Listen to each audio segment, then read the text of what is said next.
As a kid, I used to love the Babysitters Club series of books. Anyone else? Right? It was the bomb.com, am I right? So, for those of you who didn't binge read this series of books from Scholastic, the Babysitters Club was a group of girls who joined forces to create this profitable babysitting business. But they also supported each other through the ins and outs of life as teenagers in fictional Stony Brook, Connecticut. Now, it's not fun to do life alone in Stony Brook. And it's also not fun to do this actor life alone. I like to think that group of industrious preteens and teenagers were a lot like us as actors. We need our self-tape buddies. We need our accountability partners.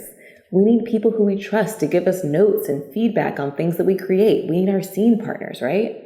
We need our own version of a Babysitters Club. Lots of actors are trying to be successful, and they might be in a class or something, or they might be in a few Facebook groups. But when it comes to taking things further, they're really just running a club of one. It's time to stop doing it by yourself.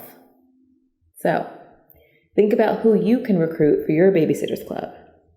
And if you want in to a super dynamic community of ambitious actors who support one another like the Babysitters Club on steroids, join the waitlist for the table. And I'll let you know when we open our doors again.